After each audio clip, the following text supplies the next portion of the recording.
And we are live. Welcome to YouTube. Welcome to Clipper Guy Live here on YouTube. Welcome to another opportunity to talk, share, engage, exchange, connect on subjects related to building and growing your business in your barbershop or hair salon. So welcome in. The rules are always the same.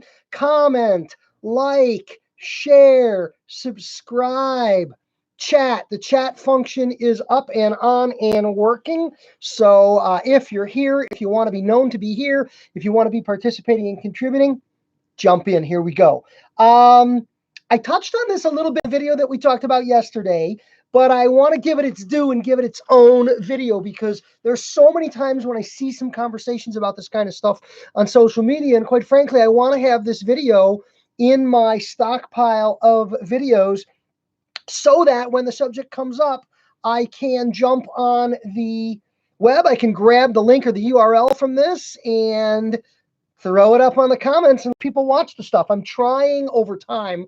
I'm working on a list. And if you've got a subject or suggestion for one of these videos, please hit me with it. I will be there.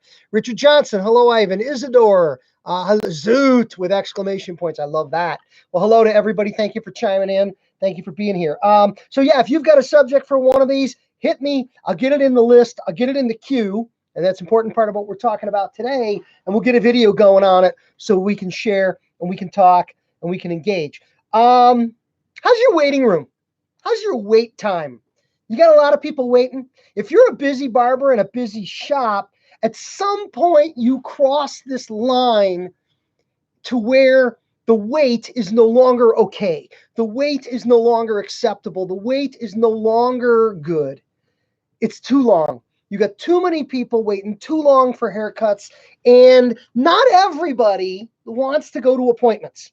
And for some people, this is an interim step on the way to appointments.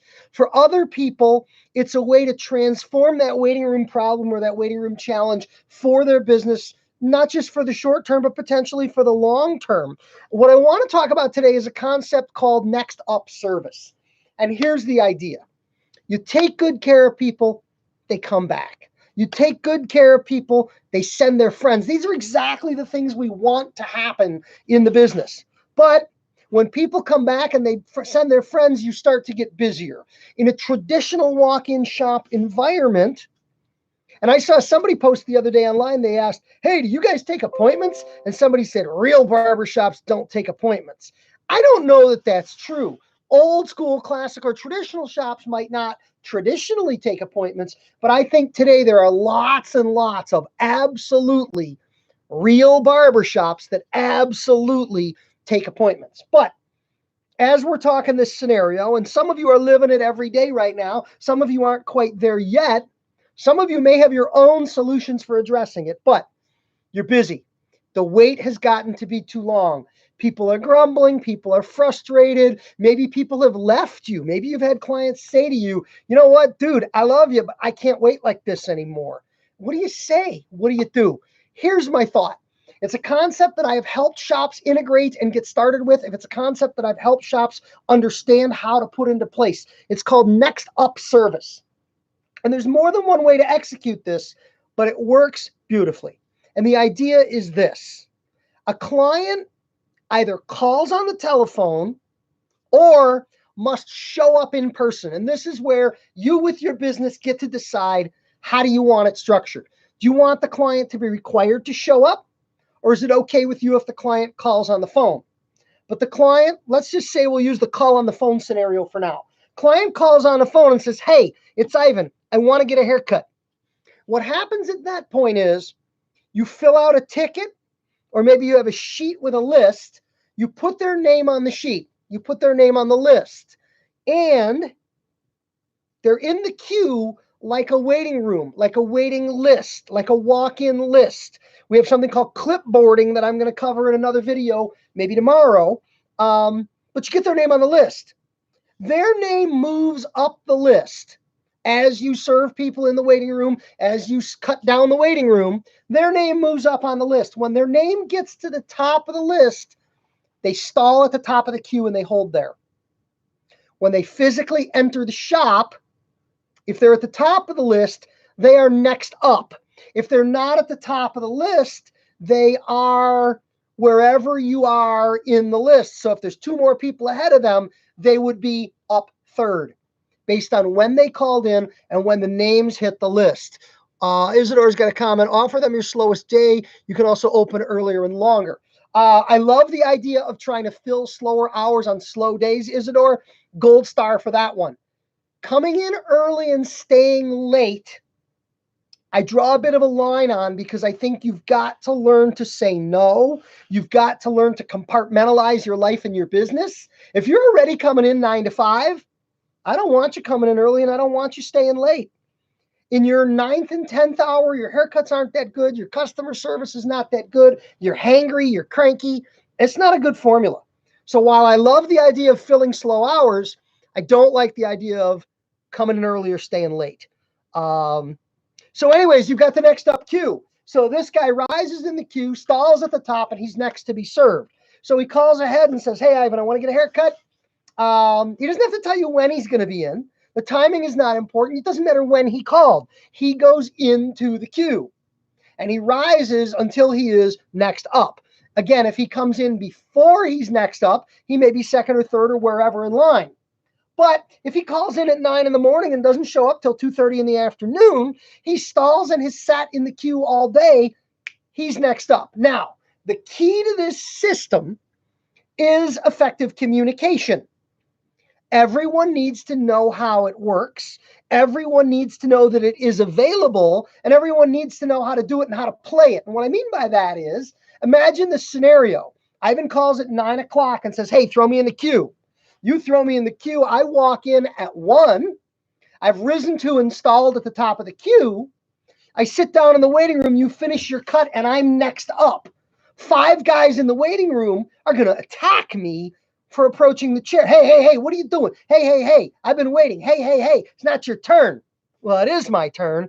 I'm on the next up list. So it's very, very important that you communicate through signage, through flyers, through posters, through conversations, that next up service exists, that next up service is available to everyone, that there is what we'll call next up democracy. There's no favoritism here, and anyone can jump on the next up list at any time following the rules. We'll get to those in a second. Let me see this comment. Caesar Tejeda says, if a person has an appointment, the price will still be the same as a person that walked in.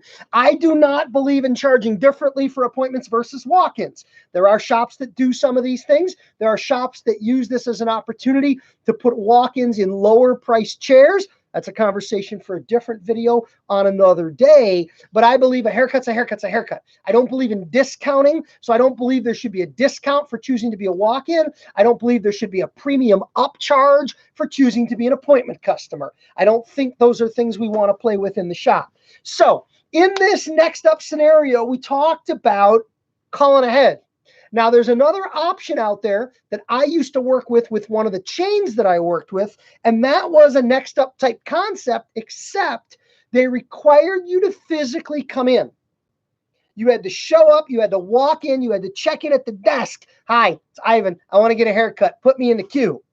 They would fill you out a ticket or put you on the sheet or put you in line or however they manage it. I've seen lots of ways to manage the flow of people through a shop. And then you were free to leave. You were free to walk out the door. I'm going to go get gas. I'm going to go to the dry cleaner. I'm going to run an errand. I'm going to go to the gym, whatever. But I had to physically be there to mark my spot. Then I'm free to come back whenever I want. That had people in the neighborhood. That had people physically being there. Some shops prefer that. And by the way, the good thing about this is, unlike somebody who makes an appointment, who later no-shows you, you put me in the queue to stall at the top. If I come in at 10 o'clock and say, hey, throw me down, I'll be back in a bit. If I come back at 1 o'clock and I've risen to the top of the queue, I get a haircut. If I come back in 15 minutes and I'm still in the queue, I can wait. But if it gets to be 5 o'clock and I never come back and it's time to lock the door, you lock the door. I don't get cut today. I'm not staying late to cover somebody on the next up queue. And I don't mind if they put their name on and then later the day got busy, stuff happens. They got late at a soccer game with the kids. Who knows what's going to happen? But it's okay because it didn't cost me anything and it didn't prevent me from serving any real traffic. Makes sense? You see how that'll flow? So that's the beauty of what we call next up service. Whether you choose to manage it with the call in or whether you choose to manage it with the physical presence, that's for you to decide how best to manage the idea. But the next up service is designed to lighten the waiting room, to reduce the wait for everyone. By the way, along the way, anybody that comes in and says, hey, I want a haircut, you put them online, they sit in the chair. If they stay in the building, if any of the people on the next up list are not there, they could be 3-4 names down the list and they get cut right away because those 3-4 people ahead of them are physically not here. So you serve people who are present and you serve the next up when they arrive as they've risen in the queue. That's next up service. I'm Ivan Zoot. I am Clipper Guy. For more support on an ongoing basis, daily posting, information, video, audio, text, and all kinds of good stuff, I'll put the link in the description on this video, patreon.com/Ivan Zoot. That is my online community page. Love to have you there. Love to have you participate. Love to have you visit. And I want to help you. How can I help you? That is my question. Let's help you build and grow your business. Thanks for watching. Have a great day.